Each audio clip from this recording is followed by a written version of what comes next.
well, it feels like the gang's all here. What a sweet thing to notice. What a sweet thing to feel. So, I want to do a kind of review of what we've been doing with our time together and our instruction and our meditations. Uh, I can't actually review what we do with our time together in terms of our discussions, because our discussions are so wide ranging. But I can tell you what I perceive as the main currents of those kinds of discussions. One is honesty that is closely connected to vulnerability. To me, it appears like people bare their hearts again and again and again. And I see the group come around that person and support them, not necessarily give them a teaching, give them something to do or a way to fix their situation, but to support their capacity for being in a difficult situation. And a lot of that, as I perceive it, is about articulating specific dimensions of that human being and reminding him or her that this is also true. Within a difficult situation, there's also this capacity. And I really like that, partly because I think that when we get frustrated, irritated, annoyed, dispirited, dejected, we forget about the different kinds of powers that we have. And one of the things that the group does for us is reflect that power, or reflect different powers or different angles of our power. So it's it's one of the ways that I think that I see such value in what we're doing.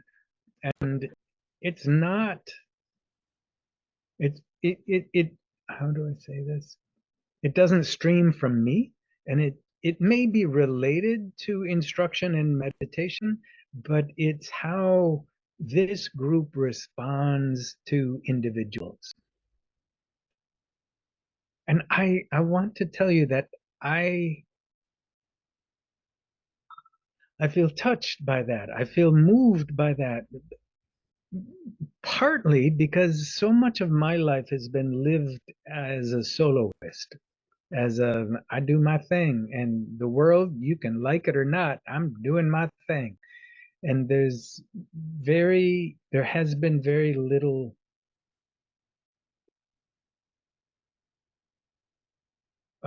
energy going towards fitting in, like fitting into a family, fitting into a corporation, um, fitting into a marriage.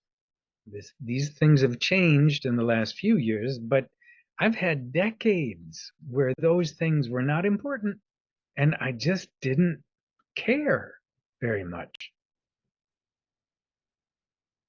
So part of the reason that this is becoming more and more important is this is one of the areas where it feels like my heart personally, individually, needs more development.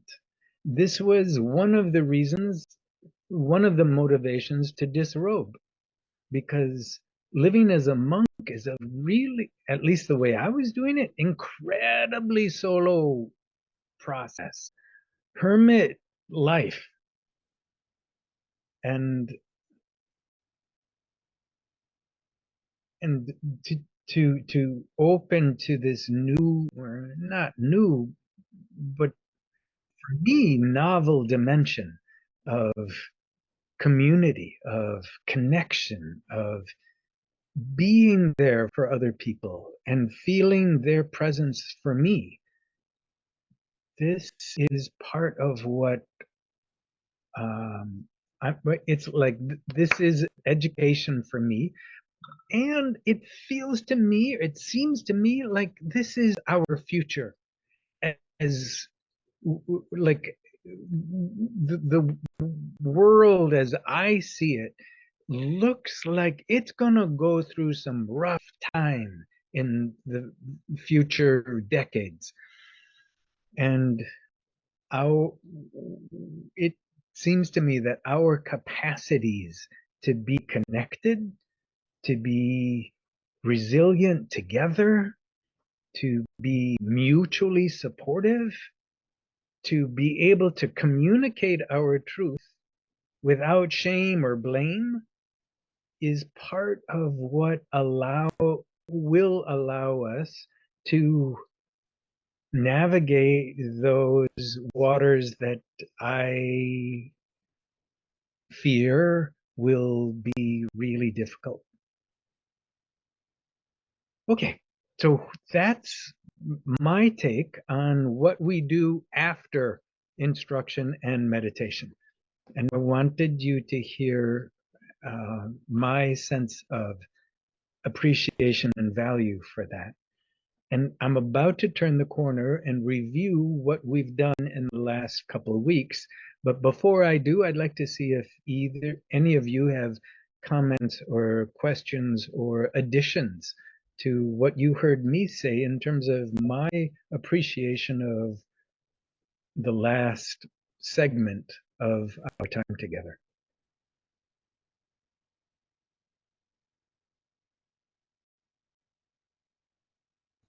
Yeah, I have something to add to that. One of the things that I've noticed recently with all my different groups and with my son and all of his nurses and even my ex-wife is that the community is so important. And ironically enough, I'm driving home yesterday from an airport. I went and saw my granddaughter last on Saturday and Sunday, and they were interviewing this couple that were writing a book, these two guys, that's called The Good Life. And basically, what they were doing was doing studies on longevity of people. And they noticed about 20 years ago when they were doing these different studies that there seemed to be things other than just not smoking or curing heart disease or not getting diabetes, but actually being part of a community, having at least one or two very, very good friends. And it just ties in exactly with what you were saying because they're, according to their little book, which I'm going to buy, it, you're going to extend your life by 10 years just by having that, having a community of people, having friends. A hermit's different than a person that just hangs out by themselves all the time.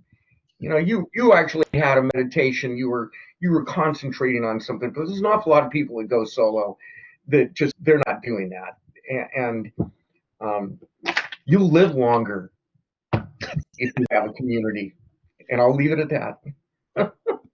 Hey, Jules, do you remember me sending you an article about the influence on individual happiness from community or friendships or that kind of thing? And if you do, can you summarize whatever you remember from that? I don't remember that article. Okay. All right. Well, here's the basic headline. The single most important factor in your well-being and happiness, now this is according to studies, the single most important factor in your happiness and well-being is your relationship with others.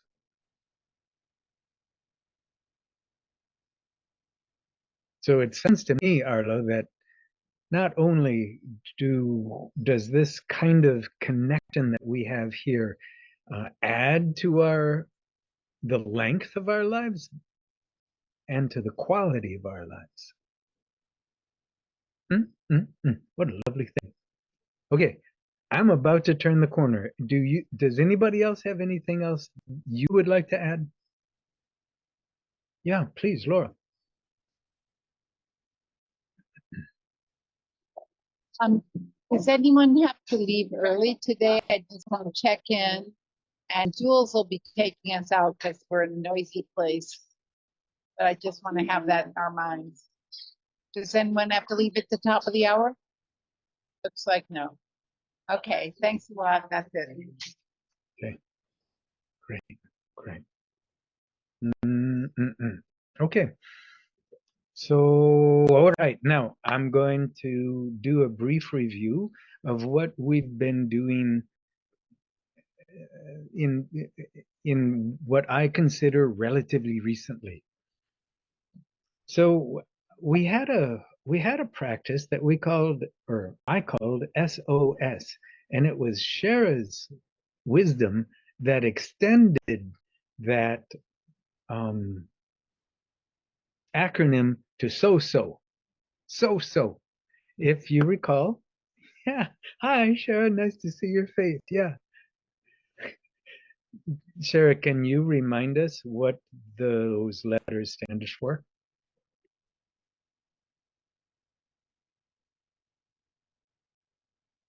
Ooh, you're on mute, dear Shara.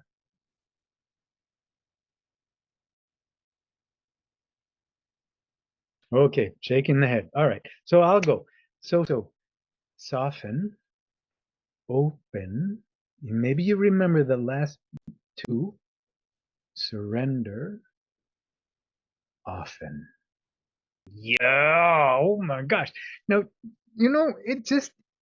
it delights me that there are human beings within the Western culture, the Western capitalistic culture that I believe all of us were raised in, that see value in doing something that seems in some ways the antithesis of what our culture pushes us to do. All right, so that was one week. There was also the week where we specifically developed the capacity for contentment. If you recall, during that practice, I was asking several times, are you safe? So part of the reason that I'm doing this review is because what I'm interested in doing is creating resources for us. Resources. And a resource, the notion of resource really came strong through therapy for people that have experienced trauma. This notion of having a resource or having, well, I'll leave it at that. So just, I want to talk about a resource as a non-physical supply, a non-physical supply. Like it's perhaps you think about natural resources, forests and earth and water, great. Then there are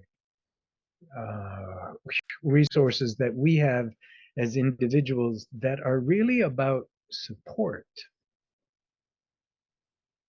And these supports can be drawn upon, and they provide what's needed. So for most of us, internal support provides encouragement, a sense of safety, a sense of comfort, and a sense of confidence or optimism. From my perspective, so and contentment are deep pockets of support. So back to the resources. We also worked with the concept of syzygy, which is sort of like the extremes or the polarities of experience, or the far ends of how life can be. And the notion is that we as human beings, we need the differing dimensions of experience. It's it's not actually healthy to expect life to be perfect, and if not perfect, then at least go the way we want it to go. Life is a lot bigger than that and a lot less controllable, as it's likely you've already experienced. I certainly have.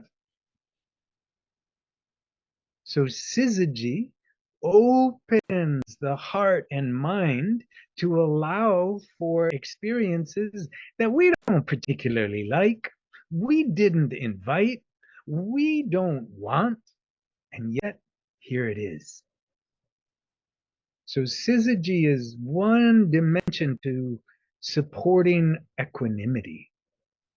Equanimity is the capacity to allow for that which is without running after or trying to make the situation include something that's not actually here right now. So it's not about aversion towards what is, nor is it about trying to get something that isn't. Okay. So How do you another spell syzygy? syzygy, Syzygy.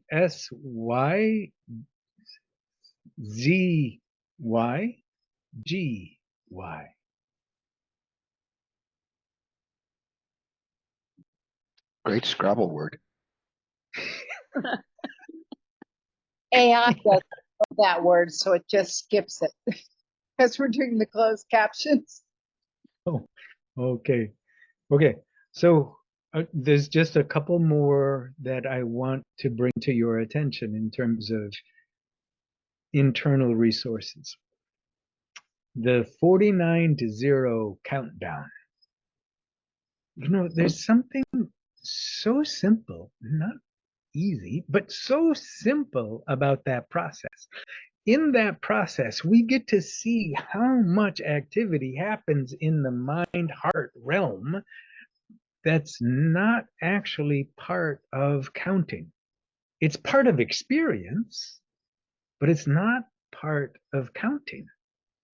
And that the capacity to be able to see mental and emotional process happening and to let go of it to get to the next number, there's a lot of value there. It's not so different than a couple of our more recent discussions where some of us have been able to recognize the space where there is not thinking happening. Like we are awake, but there's not all the talking or all the imaging going on. That's that like for the part of me that is here as a meditation instructor, so happy for you to be able to sense that that part of your experience where you're completely awake. Your awareness is on, and there's not a lot of thinking happening, or you're aware of the spaces between the thoughts. Okay. Okay, we're getting close to the end. We also did a practice where we simply took stock of all the goodness. Well, not all. I don't know if that's possible. But we took stock of the goodness that shows up right now and these days and this year and life so far.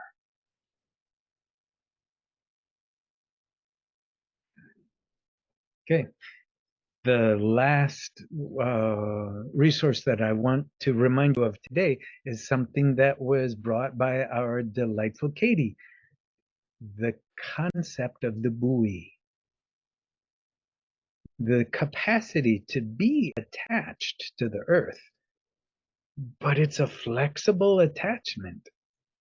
And there's the capacity to float right at the edge, water below, sky above, to live there.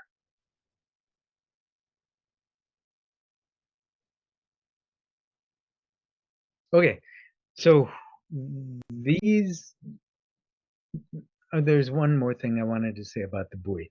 That is being able to connect with the earth below and the sky above, and letting the body, or inviting or sensing the body as the link. Earth below, sky above, body, link. Oh, I love that. I love that orientation. Okay, so those are the primary resources that I sense us practicing in our last several sessions. I'm wondering if any of you have anything that you would like to add. Is there something that I missed?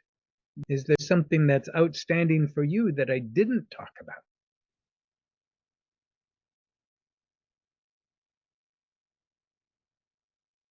I'm going to answer your query in a way that is not really an answer, because I'm personally at this moment in a state of really high anxiety, because I have a very, very, very important business deal that has hit a fork in the road, and I'm putting my foot down, which I haven't even opened my business email yet today, because the anxiety I'm already carrying wouldn't be served by reading the potential response to a piece of communication I put out until I'm ready for that. So my request is, as we move through the practice today, if you see any points in your instruction where you could offer up tools that might be useful for that situation, I would certainly appreciate that, because, like, just while you've been talking, I've been dropping in deeply, and as I'm dropping in, even in those still waters, there's still this state of anxiety and agitation that is right there with me. And it's not like, oh, that's bad, and in a perfect world it would go away, blah, blah, blah. But uh, ways to let that go so that I'm not in a state of continual nervousness, which is janking with my nervous system right now. So I don't mean to hijack the conversation, but it is something that is wildly present for me at the moment, and at any point that you could see adding a, oh, by the way, I'd certainly appreciate it. Got it. Got it. Thank you, Kevin. Okay. Yeah, that situation sounds difficult and stressful. Yeah. Okay. Okay. I'm not seeing anything from any others. So let's begin our practice. Come into a posture that's as comfortable as you can manage if you're not there already.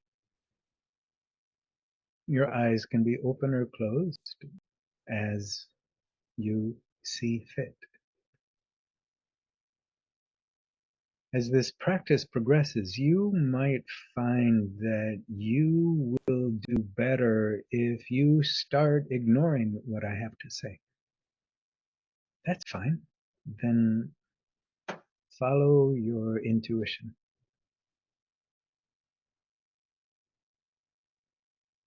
And as I talk, there may be things that don't resonate for you or don't work. That's okay. You can let those go and focus on the things that do work for you. So for this practice, it's about how do we respond to stress, to anxiety.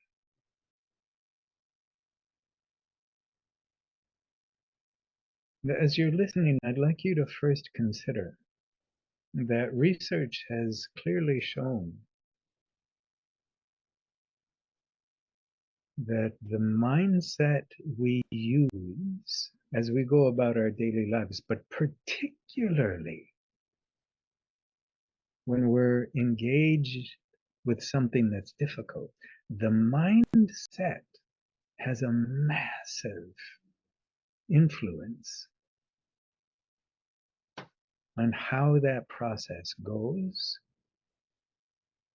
and how we feel about it.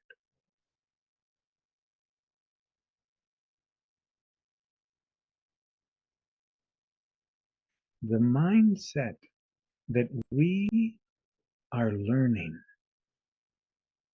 that we have the capacity to have a difficult situation and learn from it, increasing our intelligence, increasing our comfort zone, increasing our capacity to respond.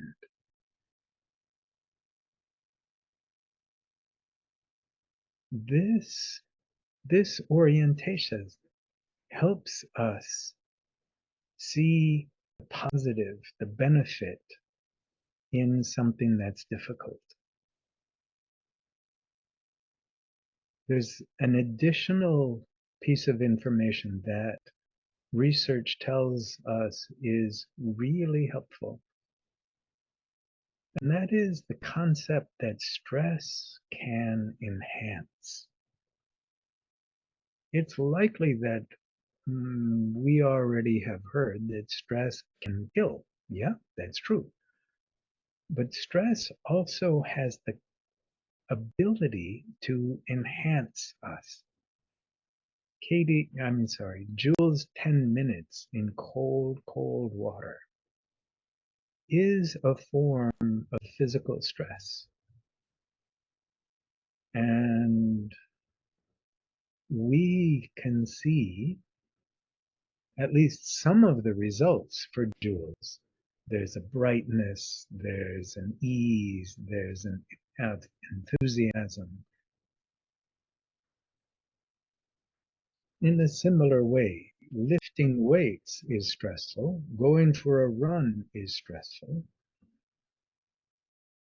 and your body benefits. In the same way, interiorly, we can benefit from what's difficult, what's stressful. Okay, so here's the next point. I'd like you to, as Kevin has already done, locate or focus on some aspect of your life that's stressful these days. Maybe not in this precise moment, but more or less these days. Whether it's a relationship or an injury or a worry or something that's coming up that you don't feel prepared for. Okay. So notice what's happening in the body as that thing becomes clearer or present in your mind.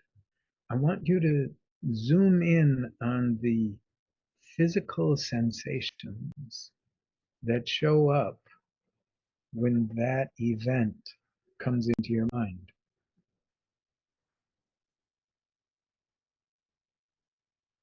Most of the time, we resist the physical sensations and we push things out of our mind, or we drug or drown our body in alcohol as ways of not feeling the unpleasant sensations of anxiety.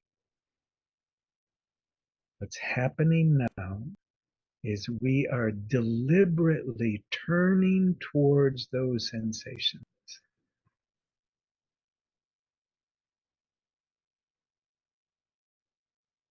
So what I'm asking you to do is to bring to mind something that's uncomfortable about your future. Or maybe it's a present these days kind of discomfort. And allow the physical sensations to have a place in your body.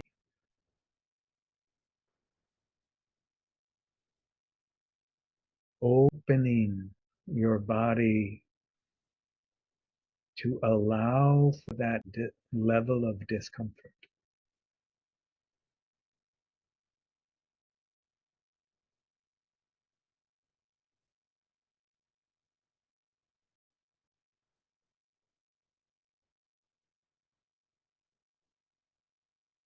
If that discomfort is in more or less the same place, if you can, put a hand or both hands near as you can that place of discomfort.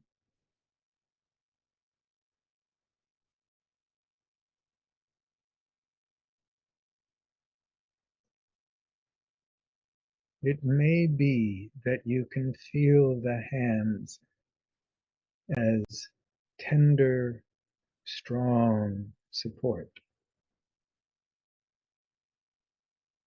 not to make the sensations go away, but to increase the capacity to be with what is difficult.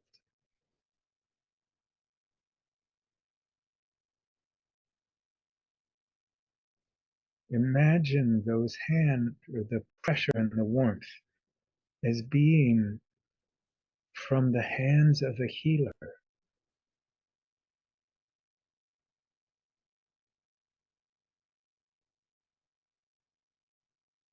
The discomfort is not banished.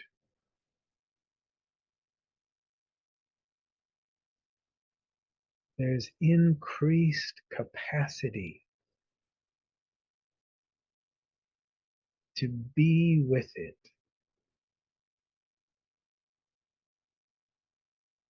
There's increased capacity to be with it.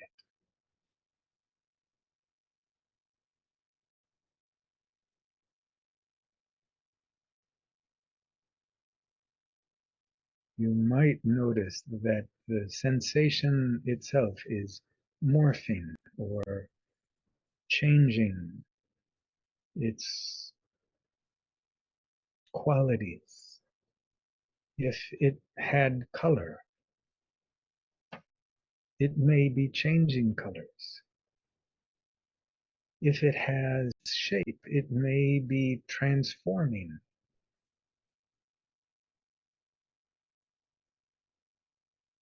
Okay, we're almost done. One more time, I want you to bring to mind this thing that's uncomfortable.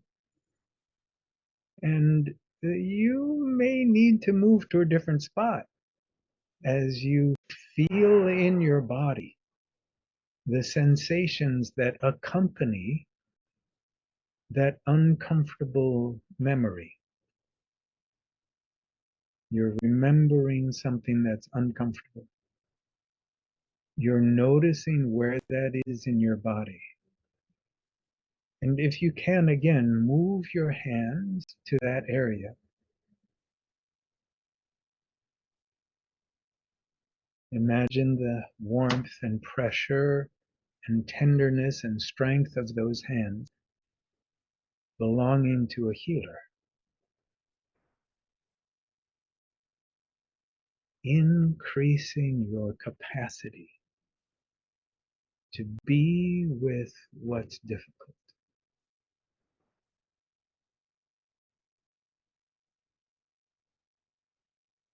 So here's the last part. Wherever this sensation is in your body, it's likely that beneath it, by beneath I mean towards the earth, beneath that sensation, there's part of your body that does not feel uncomfortable, or the sensation that's painful or unwanted. There's part of your body beneath that does not feel that way. It's okay. So make a connection to the body beneath the unwanted sensation. Yeah, okay. And above that painful sensation, and there may be parts of your body that are not feeling that sensation. Connect with that, with those other parts of the body.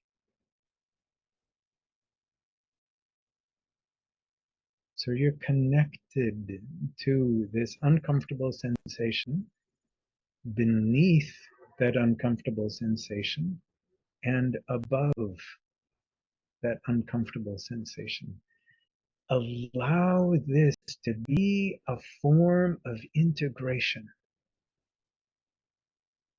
The discomfort is integrated into your body in a vertical dimension. This discomfort has a place.